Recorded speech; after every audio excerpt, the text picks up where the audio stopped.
Hello friends, welcome back to our channel. இந்த வீடியோவில் நாம் என்ன பார்க்க போகிறோம்னு பார்த்தீங்கன்னா, பாலிட்டியில் கேட்ட ப்ரீவியஸ் இயர் கொஷின்ஸ், அது ரிலேட்டடாக இருக்க மற்ற இன்ஃபர்மேஷன்ஸ், வேறு என்னென்ன மாதிரியான கொஷின்ஸ் கேட்கலாம் அப்படின்றதுக்காக நம்ம இந்த வீடியோ சீரீஸ் பார்த்துட்டு வந்தோம். ஆல்ரெடி பார்த்துருக்குறோம்.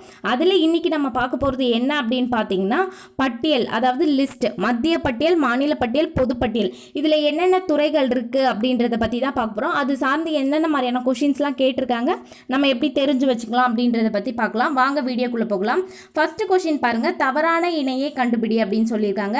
ஃபர்ஸ்ட் ஒன் வந்து வேளாண் வருமான வரி மாநிலம், நிலம் மற்றும் கட்டிடங்கள் மீதான வரி மாநிலம், மின்சார நுகர்வு அல்லது விற்பனைக்கான வரி வந்து ஒன்றிய அரசு, நில வருவாய் ஒன்றிய அரசு. இதில் தவறான இணை தான் கேட்டிருக்காங்க.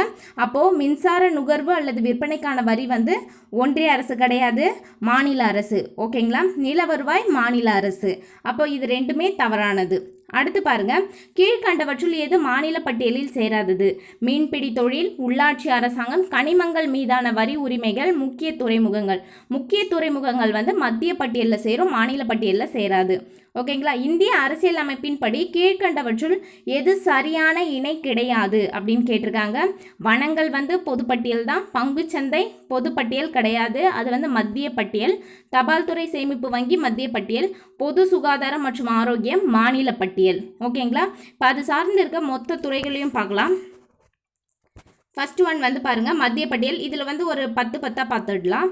ஃபஸ்ட்டு மத்திய பட்டியலில் பார்த்தீங்கன்னா, பாதுகாப்பு, முப்படைகள், வெளியுறவுத்துறை, வங்கித்துறை, நாணயம், ஆயுதப்படைகள், தொலைத்தொடர்பு, தபால் துறை, அணுசக்தி, காப்பீடு, சென்சஸ். ஓகேங்களா? இப்போ முப்படைகள் அப்படின்னு பார்த்தோம்னா, முப்படைகளின் தலைவர் யாராக தான் இருப்பார்? குடியரசுத் தலைவர் தான். அப்போ அதை வச்சு நம்ம கண்டுபிடிச்சிடலாம் மத்திய பட்டியல் அப்படின்ட்டு. வெளியுறவுத்துறை விவகாரங்கள்லாம் ஹேண்டில் பண்ணுறது யார் தான்? மத்திய பட்டியல் தான். மாநில அரசுகிட்ட அந்த ஹேண்டில் பண்ணுற ரைட்ஸ் எல்லாம் நமக்கு கொடுக்க மாட்டாங்க. அப்போ அதை வச்சு கண்டுபிடிச்சிடலாம் வெளியுறவுத்துறை. இந்த வங்கி, தபால் துறை, எல்ஐசி, காப்பீடு அப்படின்றது பார்த்தீங்களா, இது மூணுமே நமக்கே தெரியும். இதெல்லாம் வந்து சென்ட்ரல் கவர்மெண்ட் கீழே தான் வரும் அப்படின்ட்டு. பேங்கிங்கு, தபால் துறை, அதுக்கப்புறம் வந்து காப்பீடு, இது மூணும். அடுத்து பாருங்க, நாணயத்தை வந்து வெளியிடுற உரிமையோ அச்சடிக்கிற உரிமையோ மத்திய அரசு கிட்ட தான் இருக்கும். அது நமக்கே தெரிஞ்ச விஷயம். ஆயுதப்படைகள், அதே மாதிரி ஆயுதப்படைகள் மத்திய அரசு கிட்ட மட்டும்தான் இருக்கும். ஓகேங்களா?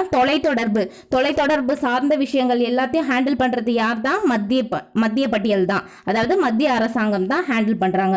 அதே மாதிரி அணுசக்தி அப்படின்றது வந்து ஒரு பெரிய விஷயம். அப்ப அதை ஹேண்டில் பண்றது யாரா தான் இருப்பாங்க? மத்திய அரசா தான் இருப்பாங்க. அதை வச்சு நம்ம கண்டுபிடிச்சிடலாம். ஓகேங்களா? சென்சஸ், மக்கள் தொகை கணக்கெடுப்புலாம் எடுக்கிறவங்க யாரு? மத்திய அரசாங்கம் தான். அப்போ அந்த சென்சஸ் அப்படின்றது வந்து மத்திய பட்டியலில் தான் வரும். பாதுகாப்பு மற்றும் முப்படைகள், வெளியுறவுத்துறை, வங்கித்துறை, நாணயம், ஆயுதப்படைகள், தொலைத்தொடர்பு, தபால் துறை, அணுசக்தி, காப்பீடு, சென்சஸ், இதெல்லாம் பார்த்த உடனே கொஞ்சம் கண்டுபிடிக்கிற மாதிரி இருக்கு பார்த்தீங்களா? இதெல்லாம் வந்து மத்திய பட்டியல். மாநில பட்டியலில் பாருங்க, சட்டம் ஒழுங்கு. ஓகேங்களா? சட்டம்லாம் யார் பார்த்துக்கிறார்? மாநில அரசு, அதாவது முதலமைச்சர் தான் பார்த்துக்கிறாங்க. அப்போ அதெல்லாம் யார்கிட்ட தான் வருது? மாநில பட்டியல் கிட்ட தான் வருது. அதே மாதிரி பொது சுகாதாரம் யார் தான்? மாநில அரசு தான் பார்த்துக்கிறாங்க. உள்ளாட்சி அமைப்புகள், பஞ்சாயத்து ராஜ்யம், இதெல்லாம் எந்த பட்டியல் கீழே வருது? மாநில பட்டியல் கீழே. காவல்துறை, அங்கே சட்டம் ஒழுங்கு அதெல்லாம் பார்த்தோம். அப்போ காவல்துறையும் எதில் தான் வரும்? மாநில பட்டியலில் தான் வரும். மாநில பொது பணிகள், அதனால தான் நம்ம வந்து டிஎன்பிஎஸ்சி அப்படின்ட்டு சொல்கிறோம் பார்த்தீங்களா? மாநிலத்தில் இருக்க பொது பணிகள் எல்லாமே மாநில அரசாங்கம் கிட்ட தான் வரும். மாநில நீதித்துறை நிர்வாகம், அதாவது மாநிலத்தில் இருக்க நீதித்துறையோட நிர்வாகம் எல்லாம் மாநில பட்டியல் கீழே தான் வரும். ஓகேங்களா? அடுத்து சிறைத்துறையும் பார்த்துக்கிறது யார் தான்? மாநில அரசாங்கம் தான். வேளாண் கல்வி ஆராய்ச்சி, இது எல்லாத்தையும் ஹேண்டில் பண்ணுறது யார் தான்? மாநிலம் தான். ஓகேங்களா? கால்நடை, மீன் வளம், இது எல்லாமே யாரு? மாநில அரசு கீழே தான் வருது. தியேட்டர்கள், ஓகேங்களா? சட்டம் ஒழுங்கு, பொது சுகாதாரம், உள்ளாட்சி அமைப்புகள், பஞ்சாயத்து ராஜ்யம், காவல்துறை, மாநில பொதுப்பணிகள், மாநில நீதித்துறை நிர்வாகம், சிறைத்துறை, வேளாண் கல்வி ஆராய்ச்சி, கால்நடை, மீன்வளம், தியேட்டர்கள். ஓகேங்களா? அடுத்து பொதுப்பட்டியலில் பார்த்தீங்கன்னா, குற்றவியல் சட்டம், குடிமையல் சட்டம் சார்ந்து இதில் மாநில அரசாங்கமும் முடிவெடுக்கலாம், மத்திய அரசாங்கமும் முடிவெடுக்கலாம். குற்றவியல், குடிமையல். அதே மாதிரி இந்திய தண்டனை சட்டம், இந்த 3 சட்டமும் எதில் தான் வருது? பொதுப்பட்டியலில் தான் வருது. குற்றவியல், குடிமையல், இந்திய தண்டனை சட்டம் 3மே. அடுத்து பார்த்தீங்கன்னா, உயில் வந்து எதில் தான் வருது? பொதுப்பட்டியலில் தான் வருது. அதே மாதிரி திருமணம், விவாகரத்து, இது சார்ந்து முடிவெடுக்கிற அதிகாரமும் பொதுப்பட்டியல் கீழே தான் வருது. ஓகேங்களா? குற்றவியல், குடிமையல், இந்திய தண்டனை சட்டம், உயில், திருமணம், விவாகரத்து. ஓகேங்களா. அடுத்து மக்கள் தொகை கட்டுப்பாடு. இது வந்து மக்கள் தொகை கட்டுப்பாடு சார்ந்த விஷயத்தில் மத்திய அரசும் முடிவெடுக்கலாம், மாநில அரசும் முடிவெடுக்கலாம். ஓகேங்களா. அதுவே சென்சஸ் அப்படின்னா மத்திய பட்டியல், மக்கள் தொகை கட்டுப்பாடு அப்படின்னு வந்தால் பொதுப்பட்டியல். ஓகேங்களா. மின்சாரம் வந்து பார்த்தீங்கன்னா பொதுப்பட்டியல். ஓகேங்களா. இங்கே நம்ம ஆல்ரெடி பார்த்துருப்போம், அங்கே வந்து மின்சாரம் வந்து மாநில அரசாங்கத்துக்கு கீழே அந்த வரி நுகர்வு, அதான் இந்த கணக்கீட்டு அளவுலாம் பார்த்துருப்போம் பார்த்தீங்களா, அது மாநில பட்டியலில் வரும். இங்கே மின்சாரம் வழங்குதல்னு நம்ம அடுத்து பார்ப்போம், அந்த இடத்துல வரும் மின்சாரம் வழங்குதல். இங்கே வெறும் மின்சாரம். இந்த மின்சாரம் வந்து நம்ம வந்து இந்த சூரிய சக்தியிலேருந்து எடுக்கிறோம், நீர் சக்தியிலேருந்து எடுக்கிறோம் பார்த்தீங்களா, அந்த மாதிரி ஆற்றல் சார்ந்த வளங்கள்லேருந்து மின்சாரம் எடுக்கிறதுல 2 அரசாங்கமுமே வந்து முடிவெடுக்கலாம். ஓகேங்களா. அதுதான் வந்து மின்சாரம்னு கொடுத்துருக்காங்க. அடுத்து தொழிலாளர் நலன் பொதுப்பட்டியல். தொழிலாளர் நலன் சார்ந்த விஷயங்களில் மத்திய அரசும் திட்டங்களை கொண்டுட்டு வரலாம், மாநில அரசாங்கமும் திட்டங்களை கொண்டுட்டு வரலாம். பொருளாதார சமூக திட்டமிடுதல். பொருளாதார மற்றும் சமூக திட்டமிடுதல்லையும் வந்து மத்திய அரசு, மாநில அரசு 2 பேருமே முடிவெடுக்கலாம். அடுத்து மருந்து, பொருள், விஷம். இதெல்லாமே வந்து பொதுப்பட்டியல் கீழே தான் வரும். மருந்து, பொருள், விஷம். குற்றவியல், குடிமையல், இந்திய தண்டனை சட்டம், 3 சட்டம், உயில், திருமணம், விவாகரத்து. அடுத்து மக்கள் தொகை கட்டுப்பாடு அப்படின்னு வந்தால் பொதுப்பட்டியல். மின்சாரம், ஜென்ரலாக மின்சாரம்னு வந்ததுன்னா அது வந்து பொதுப்பட்டியல். அதுவே மின்சாரத்துக்கு மேலே வந்து நம்ம அந்த கணக்கீடு எடுத்து நமக்கு வந்து சார்ஜஸ்லாம் போடுறாங்க பார்த்தீங்களா, அதெல்லாம் வந்து மாநில பட்டியல் கீழே வரும். இதில் மின்சாரம் மட்டும் வந்தால் பொதுப்பட்டியல். தொழிலாளர் நலன், பொருளாதார சமூக திட்டமிடுதல், மருந்து, பொருள், விஷம், இது எல்லாமே வந்து பொதுப்பட்டியல். அடுத்து பாருங்க, இதில் பங்குச்சந்தை மத்திய பட்டியலில் பாருங்க, பங்குச்சந்தை, ரிசர்வ் வங்கி, மத்திய புலனாய்வு முகமை, எண்ணெய் வயல், ரயில்வே, தேசிய நெடுஞ்சாலை, விமானம், கடல் வழி, தேசிய நீர்வழிச்சாலை, பெரிய துறைமுகங்கள், நதிநீர் பங்கீடு, கண்டான்மெண்ட், போர், அமைதி. இந்த வேர்டிங்ஸ்லாம் நமக்கு பார்க்கும்போதே ஓரளவுக்கு நம்ம ஜஸ்டிஃபை பண்ணுற அளவுக்கு தான் இருக்குது, ரொம்ப டிஃபிகல்ட்டாலாம் இல்லை. அப்போ பாருங்கள், பங்குச்சந்தை யார்? மத்திய அரசு கீழே தான் வருது, அப்போ மத்திய பட்டியல். ரிசர்வ் வங்கி நமக்கே தெரியும் மத்திய அரசாங்கம், அப்போ மத்திய பட்டியலில் தான் வரும். மத்திய புலனாய்வு முகமை. ஓகேங்களா. இந்த சிபிஐலாம் சொல்கிற பார்த்தீங்களா, அவங்க எல்லாருமே மத்திய பட்டியல் கீழே தான் வருவாங்க. அதில் எடுக்கிற முடிவுகள், அதாவது இந்த மத்திய பட்டியல், மாநில பட்டியல், பொது பட்டியல்னா என்னென்னா, இந்த துறைகள் இருக்குது பார்த்தீங்களா, இந்த துறைகளில் முடிவெடுக்கும் அதிகாரம் வந்து இவங்களுக்கு தான் இருக்குது. ஓகேங்களா. பொது பட்டியலாக இருந்தால் மட்டும் மத்திய பட்டியலும் முடிவெடுக்கலாம், மாநில பட்டியலும் முடிவெடுக்கலாம். ஆனால் வந்து 2 பேருக்கும் இடையில கான்ட்ரவர்சி வரும்போது மத்திய பட்டியலோட அதிகாரம் தான் வந்து அந்த இடத்துல வந்து மேலோங்கும். ஓகேங்களா. மத்திய அரசாங்கம் எடுத்த முடிவு தான் வந்து ஃபைனலைஸ் ஆகும். அதுதான் வந்து பொது பட்டியல். ஓகேங்களா. பங்குச்சந்தை, ரிசர்வ் வங்கி, மத்திய புலனாய்வு முகமை, எண்ணெய் வயல்லாம் வந்து மத்திய அரசாங்கம் கிட்ட தான் இருக்கும். ரயில்வே, அதுவும் வந்து சென்ட்ரல் கவர்மெண்ட் தான். தேசிய நெடுஞ்சாலை, விமானம், கடல் வழி, தேசிய நீர்வழிச்சாலை, இதெல்லாம் மாநில அரசாங்கத்துக்கிட்ட கொடுப்பாங்களா? கொடுக்க மாட்டாங்க. அப்போ அதெல்லாம் வந்து மத்திய அரசாங்கம் கிட்ட தான் வரும். பெரிய துறைமுகங்கள், பெரிய பெரிய ஹார்பர்ஸ், அது எல்லாத்தையுமே வந்து மெயின்டைன் பண்ணுறது யார் தான்? மத்திய அரசாங்கம். அப்போ மத்திய பட்டியல் கீழே தான் வரும். நதிநீர் பங்கீடு விஷயத்தெல்லாம் வந்து மத்திய அரசாங்கம் தான் முடிவெடுக்கும். கண்டான்மெண்ட், போர், அமைதி, இது எல்லாத்துலேயும் வந்து யார் தான் முடிவெடுப்பாங்க? மத்திய பட்டியல் தான் எடுப்பாங்க. அடுத்து பாருங்க, மாநில பட்டியலில் பாருங்க, மதுபானங்கள். இது நமக்கே தெரியும், மதுபானங்கள் எந்த அரசு கீழே வருது? மாநில அரசு கீழே தான் வருது. அடுத்து சுடுகாடு, குடிநீர் வழங்கல், நிலம், தொழிற்சாலை, ஃபேக்ட்ரிஸ்லாம், சின்ன சின்ன ஃபேக்ட்ரிஸ் இருக்குது பார்த்தீங்களா, அது. மின்சாரம் வழங்குதல், விளம்பர வரி, சூதாட்ட ஒழுங்குமுறை, நிலவரி, கட்டட வரி, சுங்க கட்டணம், இது எல்லாமே யார் கீழே தான் வருது? மாநில பட்டியல். இதில் வந்து மதுபானங்கள், சுடுகாடு, குடிநீர் வழங்கல், இதில் நிலம் வந்து இம்பார்ட்டன்ட். அதே மாதிரி மின்சாரம் வழங்குதல் இம்பார்ட்டன்ட். விளம்பர வரி, சூதாட்ட ஒழுங்குமுறை.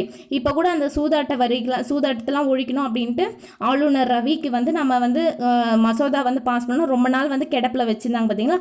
அப்போ மாநில அரசுங்க தான் வந்து இதில் எடுக்கிற முடிவு இருக்குது அப்படின்ட்டு சொல்கிறாங்க. இப்போ வந்து சூதாட்டத்துக்கு வந்து 18% வந்து வரி விதிச்சிருக்காங்க. அப்போது இது எல்லாமே எது கீழே தான் வருது? மாநில அரசாங்கம் கீழே தான் வருது. ஓகேங்களா. அடுத்து நிலவரி, கட்டட வரி, இது எல்லாமே விதிக்கிறது யார் தான்? மாநில அரசாங்கம் தான். சுங்க கட்டணமும் யார் தான்? மாநில அரசாங்கம் தான். ஓகேங்களா. அடுத்து பொது பட்டியலில் பாருங்க, செய்தித்தாள், அச்சு, புத்தகம், இது எல்லாமே வந்து மத்திய அரசாங்கமுக்கும் மாநில அரசுக்கும் போது. கல்வி பொது பட்டியலில் மாற்றிட்டாங்க.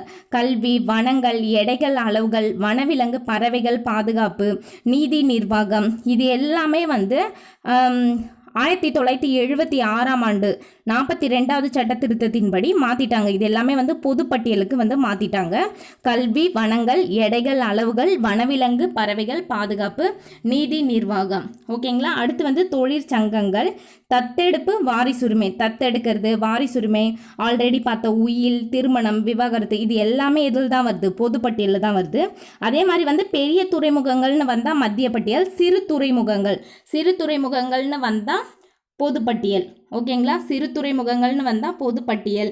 அடுத்து விலைவாசி கட்டுப்பாடு. விலைவாசியை கட்டுப்படுத்துறது 2 அரசாங்கமே, மத்திய அரசும் மாநில அரசும் முடிவெடுப்பாங்க. விலைவாசி கட்டுப்பாடு. செய்தித்தாள், அச்சு, புத்தகம், கல்வி, வனங்கள், எடைகள், அளவுகள், வனவிலங்கு, பறவைகள் பாதுகாப்பு, நீதி நிர்வாகம், தொழிற்சங்கங்கள், தத்தெடுப்பு, வாரிசுரிமை, சிறு துறைமுகங்கள், விலைவாசி கட்டுப்பாடு. ஓகேங்களா. அடுத்து மத்திய அரசில் பார்த்தீங்கன்னா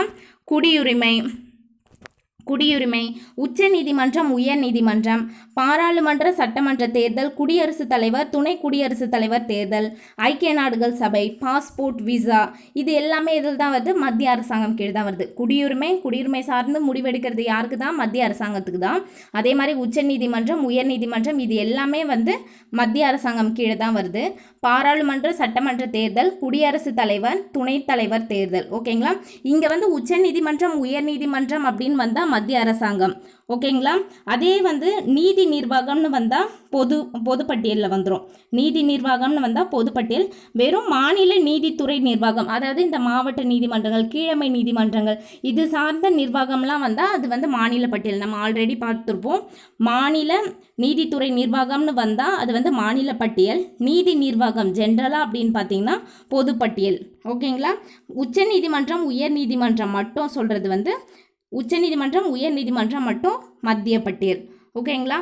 அடுத்து வந்து பாராளுமன்ற சட்டமன்ற தேர்தல், குடியரசுத் தலைவர், துணை குடியரசுத் தலைவர் தேர்தல், ஐக்கிய நாடுகள் சபை, பாஸ்போர்ட், விசா, இதெல்லாம் யார் தான்? மத்திய அரசாங்கம் தான் வந்து மேனேஜ் பண்ணுறாங்க. அப்போ அது எல்லாமே வந்து மத்திய பட்டியல் கீழே தான் வரும். அதே மாதிரி வந்து சந்தைகள், மாநில பட்டியலில் பாருங்கள். சந்தைகள், நியாய விலைக்கடைகள், நியாய விலைக்கடைகளுக்கு நம்மளே பார்த்துருப்போம், TNPDS தானே வருது. அப்போ தமிழ்நாடு. அப்போது நியாய விலைக்கடைகள் எந்த அரசாங்கம் கீழே வருது? மாநில அரசாங்கம். கடன் வழங்குபவர்கள், நூலகங்கள், அருங்காட்சியகங்கள். ஓகேங்களா. நூலகங்கள், லைப்ரரி எக்ஸாம்லாம் வருது, அதெல்லாம் எது கீழே தான் வருது? மாநில அரசாங்கம் கீழே தான் வருது. அதே மாதிரி அருங்காட்சியகங்கள்லாம் இருந்தால் அதுவும் வந்து மாநில அரசாங்கம் கீழே தான். மாநில அமைச்சர்களின் ஊதியம் யார் தான் பார்க்குறாங்க? மாநில பட்டியல், அதாவது மாநில அரசாங்கம் தான் பார்க்குறாங்க. மாநில அமைச்சர்களினுடைய ஊதியம், அதாவது மாநில பட்டியல் அப்படின்னும் போது இதில் வந்து சட்டமன்றத்தில் வந்து சட்டம் இயற்றுவாங்க. மத்திய பட்டியல் அப்படின்னும் போது பாராளுமன்றத்தில். பொதுப்பட்டியல் அப்படின்னும் போது 2 அரசாங்கமும் சட்டம் இயற்றுவாங்க. அதில் மத்திய அரசாங்கத்தோட சட்டம் தான் வந்து மேலோங்கும். அதே மாதிரி பல்கலைக்கழகங்கள் நம்மளே படிச்சிருக்கோம் பார்த்தீங்களா. பல்கலைக்கழகங்களினுடைய வேந்தராக திகழ்பவர் யார்? இது ஆளுநர் தானே. அதனால தான் வந்து பல்கலைக்கழகங்கள் மாநில பட்டியல் கீழே வருது. அடுத்து வந்து பொதுப்பட்டியலில் பார்த்திங்கன்னா நீதிமன்ற அவமதிப்பு அப்படின்னு வந்தால் பொதுப்பட்டியல். நோய்கள் சார்ந்ததெல்லாம் வந்து பொதுப்பட்டியல். அறக்கட்டளைகள், ட்ரஸ்ட்டு, விலங்குகள் வதை தடுப்பு வந்து பொதுப்பட்டியல். கலப்பட தடுப்பு, இந்த கலப்படத்தெல்லாம் தடுக்கிறது வந்து பொதுப்பட்டியல். ஓகேங்களா. நீதிமன்ற அவமதிப்பு அப்படின்னு வந்தால் பொதுப்பட்டியல். நீதி நிர்வாகம்னு வந்தால் பொதுப்பட்டியல். மாநில நீதித்துறை நிர்வாகம்னு வந்தால் மாநில பட்டியல். உச்ச நீதிமன்றம், உயர் நீதிமன்றம்னு ஜென்ரலாக கொடுத்துட்டாங்கன்னா மத்திய பட்டியல். இதில் கன்ஃபியூஸ் ஆகிக்கக்கூடாது. விலங்குகள் வதை தடுப்பு பொதுப்பட்டியல், கலப்பட தடுப்பு. ஓகேங்களா. அடுத்து இன்னும் ஒரு 5 மட்டும் இருக்குது. மாநிலங்களுக்கு இடையிலான வர்த்தகம் எல்லாத்தையும் பார்த்துக்கிறது யார் தான் அப்படின்னு பார்த்தீங்கன்னா மத்திய அரசாங்கம் தான். அதே மாதிரி OPM, survey of India, BSI, ZSI, GSI, இந்த மாதிரியான அமைப்புகளுக்கு எல்லாத்தையும் மேனேஜ் பண்ணுறது யார் தான்? மத்திய அரசாங்கம். மத்திய மாநில அரசுகளினுடைய தணிக்கை, மத்திய மாநில அரசோட ஆடிட்டு, வருமான வரி, அதாவது வந்து இன்கம் டேக்ஸு, கலால் வரி, சுங்க வரி. ஓகேங்களா. கலால் வரி, சுங்க வரி, இது எல்லாத்தையுமே பார்த்துக்கிறது யார் தான் அப்படின்னு பார்த்தீங்கன்னா மத்திய அரசாங்கம். சுங்க கட்டணம் அப்படின்னு சுங்க கட்டணத்தை வசூலிக்கிறது தான் வந்து மாநில பட்டியல். ஓகேங்களா. சுங்கத்துக்கு வந்து சுங்க வரி விதிக்கிறது வந்து பார்த்திங்கன்னா மத்திய பட்டியல். ஓகேங்களா. சுங்க கட்டணம்னு வந்தால் மாநில பட்டியல், சுங்க வரி அப்படின்னு வந்தால் மத்திய பட்டியல். அதில் கன்ஃபியூஸ் ஆகக்கூடாது. அதே மாதிரி வந்து மாநில பட்டியலில் பார்த்திங்கன்னா மாற்றுத்திறனாளிகள் மற்றும் வேலைவாய்ப்பு இல்லாதவர்களுக்கான நிவாரணம், தொழில் வரி, வாகன வரி இது எல்லாத்தையும் விதிக்கிறது யார் தான்? மாநில பட்டியல். கேளிக்கை வரி, என்டர்டெயின்மெண்ட் டேக்ஸ் அப்படின்னு விதிக்கிறாங்க பார்த்தீங்களா, அதுவும் வந்து மாநில பட்டியல். கனிம சுரங்கங்களின் கட்டுப்பாடு, சட்டமன்ற உறுப்பினர்களோட ஊதியம், புனித தலங்கள் இது எல்லாமே யார் தான் ஹேண்டில் பண்ணுறாங்க? மாநில அரசாங்கம் தான் ஹேண்டில் பண்ணுறாங்க. மாற்றுத்திறனாளிகள் மற்றும் வேலைவாய்ப்பு இல்லாதவர்களுக்கான நிவாரணம், தொழில் வரி, வாகன வரி, கேளிக்கை வரி, கனிம சுரங்கங்களின் கட்டுப்பாடு, சட்டமன்ற உறுப்பினர்களோட ஊதியம், புனித தலங்கள். அதே மாதிரி பொதுப்பட்டியலில் பார்த்தீங்கன்னா பிறப்பு, இறப்பு, பதிவு உள்ளிட்ட முக்கிய புள்ளி விவரங்கள் அது எல்லாத்தையும் மேனேஜ் பண்ணுறது யார்? பொதுப்பட்டியல். மத்திய அரசாங்கமும் மேனேஜ் பண்ணும், மாநில அரசாங்கமும் மேனேஜ் பண்ணுவாங்க. சங்கங்கள் அமைக்கிறாங்க பார்த்தீங்களா, அவங்களுக்கு அதெல்லாம் வந்து பார்த்தீங்கன்னா பொதுப்பட்டியலில் வருது. சொத்துக்களை கையகப்படுத்துதல், மத்திய அரசாங்கமும் கட்டுப்படுத்தும், சொத்துக்களை கையகப்படுத்தும், மாநில அரசாங்கமும் சொத்துக்களை கையகப்படுத்துவாங்க. பொதுமக்களின் மீட்பு மற்றும் மறுவாழ்வு, பொதுமக்களை மீட்கிறது, மறுவாழ்வு கொடுக்கறது இதில் மத்திய அரசாங்கம் மாநில அரசாங்கம் ரெண்டுமே. முதியோர் ஓய்வூதியம், பேறுகால சலுகைகள். ஓகேங்களா. இதில் வந்து ஃபண்டு பார்த்தீங்கன்னா முதியோர் ஓய்வூதியத்துக்குலாம் வந்து மாநில அரசாங்கமும் ஃபண்டு போட்டு மத்திய அரசாங்கம் ஃபண்டு போட்டு தான் அந்த ஸ்கீம்ஸ்க்குலாம் வந்து நமக்கு ஓஏபிலாம் கொடுக்குறாங்க பார்த்தீங்களா, அந்த விஷயத்துக்குலாம் வந்து ரெண்டு அரசாங்கமே வந்து ஷேர் பண்ணி தான் நமக்கு கொடுப்பாங்க. பேறுகால சலுகைகள், தொல்லியல் துறை இடங்கள் அது ரெண்டுமே வந்து பொதுப்பட்டியலில் தான் வருது. தொல்லியல் துறை இடங்கள், பேறுகால சலுகைகள் இது எல்லாமே வந்து பொதுப்பட்டியல் தான். ஓகேங்களா. இதை ஒன்ஸ் வந்து நீங்கள் ஒரு 2 times ஃபுல்லாக பார்த்தீங்கனாலே மத்திய பட்டியல், மாநில பட்டியல் ஓரளவுக்கு கிளாரிஃபிகேஷன் வந்துருச்சுனாலே பொதுப்பட்டியல் நம்ம ஈஸியாக ஜட்ஜ் பண்ணிடலாம். நம்ம ஓரளவுக்கு ஈஸியாக அனலைஸ் பண்ணுற மாதிரி தான் கொஷின் கேட்பாங்க. பொருந்தாதது இது, பொறுத்துக்களை கொடுத்து கேட்கறதுக்கு வாய்ப்பு இருக்குது. மோஸ்ட்லி இந்த ஃபஸ்ட்டு பேஜில் இருக்கிறது, இந்த பேஜில் இருக்கிறது ஃபுல்லாக பார்த்துக்குங்க. ஓகேங்களா. இந்த அடுத்த பேஜில் இருக்கிறது வந்து நம்ம ஓரளவுக்கு கெஸ் பண்ணுற மாதிரி தான் இருக்குது. ஓகேங்களா. இதெல்லாம் வந்து இந்த பிஎஸ்ஐ, இசட்எஸ்ஐ, ஜிஎஸ்ஐ இதெல்லாம் வந்து நம்ம ஓரளவுக்கு கண்டுபிடிச்சிருவோம். ஓகேங்களா. அதனால் இந்த பேஜில் இருக்கிறத கொஞ்சம் நல்லா பார்த்துக்குங்க. இதுக்கான பிடிஎஃப் வந்து நம்ம டெலகிராம் சேனலில் லிங்க் கொடுக்குறோம். டெலகிராம் சேனலுக்கான லிங்க் வந்து இந்த வீடியோவோட டிஸ்கிரிப்ஷனில் ஆட் பண்ணுறோம், அதில் ஃபாலோ பண்ணிக்கோங்க. பிடிஎஃப் வந்து டெலகிராம் சேனலில் கொடுக்குறோம். தேங்க்ஸ் ஃபார் வாட்சிங். இந்த வீடியோ உங்களுக்கு பிடிச்சிருந்தா லைக் பண்ணுங்கள், கமெண்ட் பண்ணுங்கள், அண்ட் உங்கள் ஃப்ரெண்ட்ஸுக்கும் ஷேர் பண்ணுங்கள். மறக்காமல் சப்ஸ்கிரைப் பண்ணுங்கள். தேங்க்யூ.